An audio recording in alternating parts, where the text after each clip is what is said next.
بسم اللہ الرحمن الرحیم۔ صرف 5 منٹ کا مدرسہ قرآن و حدیث کی روشنی میں 241واں دن یکم رمضان المبارک۔ نمبر 1، اسلامی تاریخ۔ حضرت آدم علیہ السلام وہ پہلے انسان ہیں جن سے دنیا میں بسنے والے انسانوں کی ابتدا ہوئی ہے۔ اللہ تعالیٰ نے ان کا خمیر تیار کرنے سے پہلے فرشتوں سے کہا، ان قریب میں مٹی سے ایک مخلوق پیدا کرنے والا ہوں جسے زمین میں ہماری خلافت کا شرف حاصل ہوگا۔ چنانچہ حضرت آدم علیہ السلام کا خمیر مٹی سے گوندھا گیا، پھر اللہ تعالیٰ نے اس میں روح پھونک دی تو دیکھتے ہی وہ زندہ انسان بن گئے۔ ان کے سامنے فرشتوں کو سجدہ کرنے کا حکم دیا تو تمام فرشتے اللہ تعالیٰ کے حکم کی اطاعت کرتے ہوئے سجدے میں گر گئے، مگر شیطان نے اپنی بڑائی اور تکبر کی وجہ سے سجدہ سے انکار کر دیا اور کہنے لگا کہ میں اس سے بہتر ہوں، کیونکہ آپ نے مجھے آگ سے پیدا کیا اور آدم علیہ السلام کو مٹی سے پیدا کیا ہے۔ اس طرح شیطان ہمیشہ کے لیے اللہ کی لعنت کا مستحق بن گیا۔ پھر اسی وقت سے وہ آدم علیہ السلام اور ان کی اولاد کا دشمن بن گیا۔ نمبر 2، اللہ کی قدرت۔ کھجور میں اللہ کی قدرت۔ کھجور ایک عمدہ قسم کا پھل ہے۔ ابتدا میں وہ نہایت کمزور حالت میں ہوتی ہے۔ اللہ تعالیٰ نے اپنی حکمت سے اس طرح بنایا ہے کہ ایک دوسرے سے ملی ہوئی ہوتی ہے۔ اس پر ایک غلاف چڑھا دیا تاکہ حفاظت رہے، پھر جب وہ پختہ اور کامل ہو جاتا ہے تو آہستہ آہستہ وہ غلاف پھٹ کر پھل ظاہر ہونے لگتے ہیں اور پھر وہ ہوا اور سردی گرمی بھی برداشت کرنے لگتی ہے۔ اللہ کا یہی نظام قدرت تمام درختوں، پھلوں اور پھولوں میں کار فرما ہے۔ نمبر 3، ایک فرض کے بارے میں۔ اسلام کی بنیاد۔ رسول اللہ صلی اللہ علیہ وسلم نے فرمایا، اسلام کی بنیاد 5 چیزوں پر ہے۔ نمبر 1، اس بات کی گواہی دینا کہ اللہ کے علاوہ کوئی معبود نہیں اور محمد صلی اللہ علیہ وسلم اللہ کے رسول ہیں۔ نمبر 2، نماز ادا کرنا۔ نمبر 3، زکوٰۃ دینا۔ نمبر 4، حج کرنا۔ نمبر 5، رمضان کے روزے رکھنا۔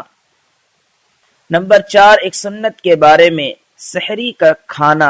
ایک صحابی رضی اللہ عنہ فرماتے ہیں کہ میں آپ صلی اللہ علیہ وسلم کی خدمت میں آیا تو دیکھا کہ آپ صلی اللہ علیہ وسلم سحری کھا رہے تھے۔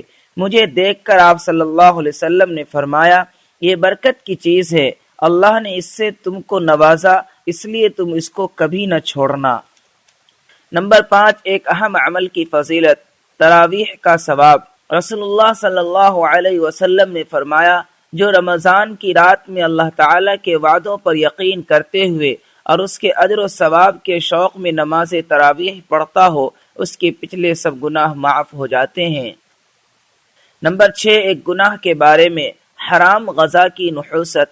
رسول اللہ صلی اللہ علیہ وسلم نے فرمایا، اس ذات کی قسم جس کے قبضے میں میری جان ہے، آدمی اپنے پیٹ میں حرام لقمہ ڈالتا ہے جس کی وجہ سے 40 روز تک اس کا کوئی عمل اللہ کے ہاں قبول نہیں ہوتا۔ نمبر 7، دنیا کے بارے میں، حلال اور حرام کو سمجھو۔ رسول اللہ صلی اللہ علیہ وسلم نے فرمایا، ان قریب ایک زمانہ ایسا آنے والا ہے جس میں آدمی کو یہ بھی پرواہ نہ رہے گی کہ مال حرام ہے یا حلال۔ نمبر 8، آخرت کے بارے میں، ہر ایک کو اعمال نامہ دیا جائے گا۔ قرآن میں اللہ تعالیٰ فرماتا ہے، اعمال کا رجسٹر سامنے رکھ دیا جائے گا تو اس وقت تم مجرموں کو دیکھو گے کہ وہ لوگ ان کے اعمال ناموں میں لکھی ہوئی چیزوں سے ڈر رہے ہوں گے اور افسوس سے کہہ رہے ہوں گے، ہائے ہماری کمبختی، یہ کیسا رجسٹر ہے جس نے نہ کوئی چھوٹا عمل چھوڑا ہے اور نہ بڑا عمل، سبھی اس میں محفوظ ہے۔ نمبر 9، قرآن سے علاج۔ قرآن ہر مرض کے لیے شفا ہے۔ قرآن میں اللہ تعالیٰ فرماتا ہے، وَنُنَزِّلُ مِنَ الْقُرْآنِ مَا هُوَ شِفَاءٌ وَرَحْمَةٌ لِّلْمُؤْمِنِينَ۔ ترجمہ، ہم قرآن میں ایسی چیزیں نازل کرتے ہیں جو ایمان والوں کے حق میں شفا و رحمت ہے۔ نمبر 10، قرآن کی نصیحت۔ قرآن میں اللہ تعالیٰ فرماتا ہے، اللہ کے سوا کسی کی عبادت نہ کرو، والدین کے ساتھ اچھا سلوک کرو، رشتہ داروں، یتیموں اور مسکینوں کے ساتھ بھی اچھا برتاؤ کرو، لوگوں سے خوش اخلاقی سے بات کرو، نماز قائم کرو اور زکوٰۃ ادا کرو۔